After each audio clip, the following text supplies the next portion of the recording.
Warahmatullahi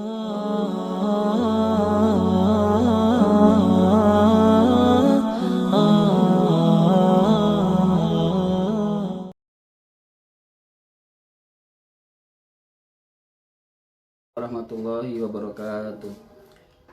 Alhamdulillahirabbil alamin wa bihi nasta'inu ala umuri dunya waddin. Wassalatu wassalamu ala asyrafil anbiya'i wal mursalin wa ala alihi wa sahbihi wa man tabi ihsanin ila yaumiddin. Qala Allah ta'ala fil Qur'anil Karim, a'udzu billahi samii'in 'aliim minasyaitonir rajim.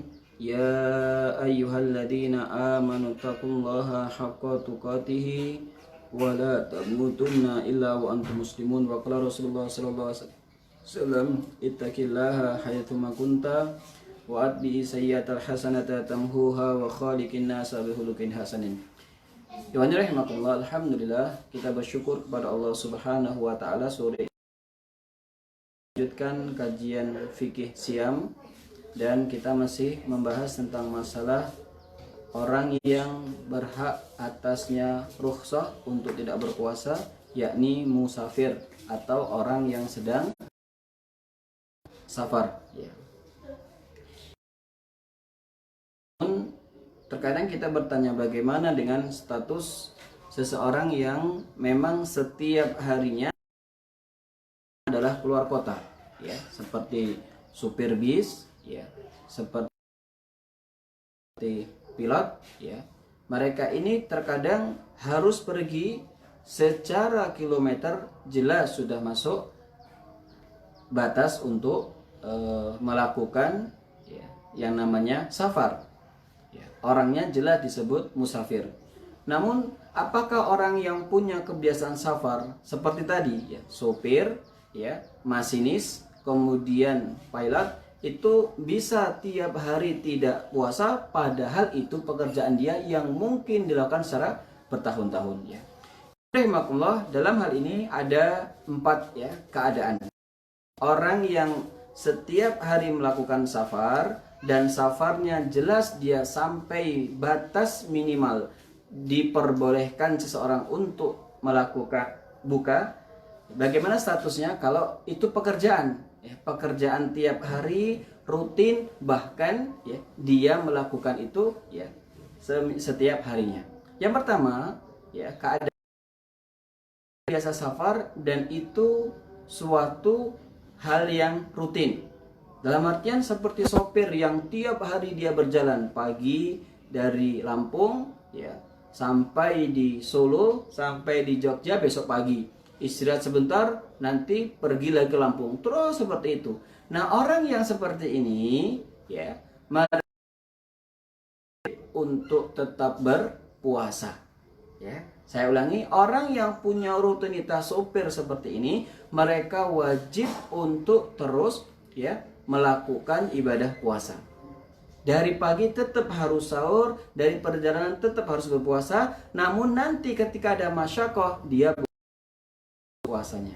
Bahkan mazhab Syafi'iyah, ya, mereka mengatakan haram untuk berbuka bagi orang ini, ya, kecuali ada masyakoh. Kenapa? Karena kemungkinan kecil bisa membayarnya, ya, sulit, ya, karena tiap hari pergi, kapan dia bisa mengganti, ya. Jadi keadaan yang pertama seperti ini, dia tiap hari pergi keluar kota, tiap hari menyandang status sebagai seorang musafir, dan tidak ada jeda waktu istirahat bagi mereka. Maka seperti ini mereka wajib berpuasa. Kecuali kalau sedang berpuasa ada masyakoh, ada yang memberatkan, mereka boleh untuk, ya, tidak berpuasa. Ini yang pertama. Kemudian keadaan yang kedua, ya, seseorang yang biasa safar, ya, namun dalam safarnya itu ada jeda, ya, baik itu singgah di satu daerah atau di negara lain, kemudian merasa safarnya berat, maka boleh untuk berbuka, ya, ketika dalam perjalanan. Tapi di tempat singgah dia berpuasa, ya. Contohnya ada saudara kita yang bekerja di perusahaan minyak ya tanker minyak yang tiap bulan itu pergi, misal ke Jepang, misal ke Inggris. Nah, ketika mereka seperti itu, dia ada singgah di tempat A, ya misalnya 5 hari di sana, maka ketika 5 hari itu mereka berpuasa, dalam perjalanan 2 hari kemudian dia boleh untuk tidak berpuasa ketika ada masyakoh. Apa beda dengan keadaan yang pertama? Kalau keadaan yang pertama benar-benar tidak ada tempat untuk singgah, tidak ada tempat jeda untuk mengganti, ya, mereka wajib puasa. Kalau yang ini tidak, mereka ada jeda untuk singgah di tempat A, misal 5 hari, misal 3 hari. Nah, ketika dia singgah itu tidak dalam perjalanan, mereka wajib untuk berpuasa. Adapun puasa yang dia tinggalkan, saya ulangi, adapun puasa yang dia tinggalkan ketika dia dalam keadaan di jalan, ya, dalam perjalanan, itu diganti nanti ketika, ya, dia sedang libur atau ketika dia sedang singgah di tempat atau negara tertentu. Ini keadaan yang kedua. Keadaan yang ketiga, ya, yang safar setiap hari dan sepanjang tahun, ya, sulit, ya, untuk, ya, mengkodoknya. Jadi supir nih, supir lintas kota, ya, dia mengirim sembako, dia rutenya, ya, Lampung, kemudian Solo, terus seperti itu. Tidak ada jeda. Pokoknya istirahat cuma berapa hari, pergi lagi. Pergi lagi. Maka orang seperti ini boleh untuk tidak berpuasa selama dia menjadi supir tadi dan dikiaskan dengan orang tua. Kenapa? Ya, kapan dia menggantinya? Kapan dia menggantinya? Ingat ya, ini yang benar-benar memberatkan. Ini tadi supir contoh saja. Benar-benar pekerjaan yang memberatkan, kalau dia paksa bisa membahayakan diri mereka, bahkan bisa meninggal dunia. Nah, orang seperti ini setiap tahun selama dia masih dinas di perusahaan tadi, maka mereka tidak puasa tidak mengapa, tapi membayar fidyah, dikiaskan dengan orang tua karena dihitung tidak mampu.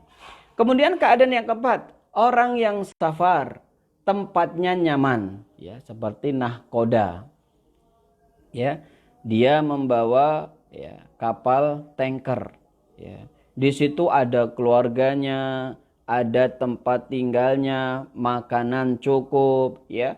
Semua yang dia butuhkan dalam pelayaran 1 bulan tadi, itu semuanya ada. Maka dia dikiaskan orang yang mukim. Wajib baginya untuk berpuasa. Karena apa? Istri ada, ya, makanan tersedia, dan bahkan tidak ada masyakoh dalam melakukannya. Nah, jadi kondisi yang keempat ini dia seperti dihitung di rumah sendiri. Ya, ada keluarga, ada istri, ya, makanan ada, ya, maka mereka dihitung, ya, puasa yang sempurna.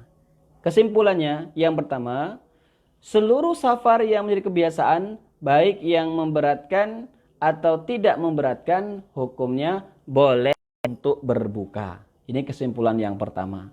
Tapi nanti ketika ada kesempatan untuk mengqadha puasanya, dia wajib untuk mengqadhanya.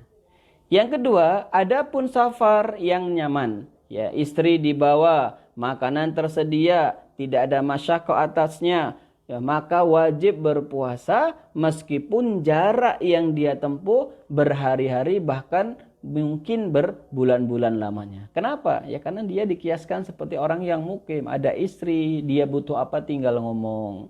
Ya, ada koki, dia butuh apa tinggal, ya, pesan. Ya, ada pelayan, dia butuh apa tinggal membersihkan kamarnya. Seperti ini dikiaskan seperti orang yang di rumah.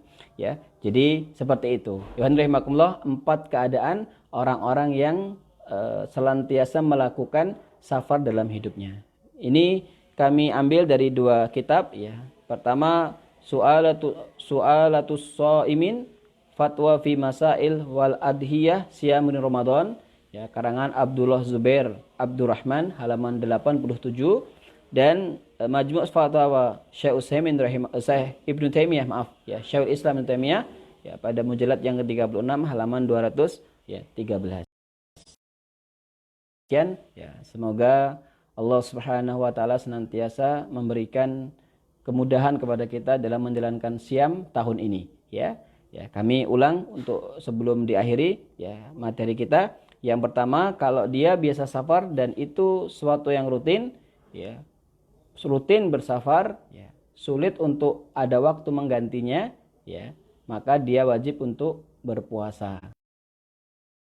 Lintas kota, supir lintas daerah misalnya, kalau dia supir, kalau dia tetap berpuasa akan membahayakan dirinya dan para penumpang, dia boleh untuk berpuasa, dia wajib untuk berpuasa. Namun ya ketika nanti ada yang masakoh, dia boleh memutus puasanya namun harus diganti. Dan yang kedua, orang yang safar namun terkadang ada jeda, baik itu libur atau singgah di daerah tertentu atau singgah di negara tertentu, maka ketika dia singgah itu wajib mengkodok. Ketika dalam perjalanan dilihat kalau memang memberatkan, sebaiknya dia memutus puasanya. Kemudian yang ketiga, safar yang dia setiap hari sepanjang hidupnya, sepanjang tahun, serta sulit mengkodok karena nggak ada waktu jeda, kerja terus. Nah, mereka ini dikiaskan dengan orang tua, jadi mereka cukup membayar fidyah. Kemudian yang keempat, orang yang safar ya tempatnya nyaman ya seperti nahkoda ya, ada kamarnya, ada istrinya, ada keluarganya, makanan tersedia, ada yang membantu, maka mereka dikiaskan dengan orang yang di rumah wajib untuk tetap berpuasa. Demikian, barakallahu fikum, semoga bermanfaat.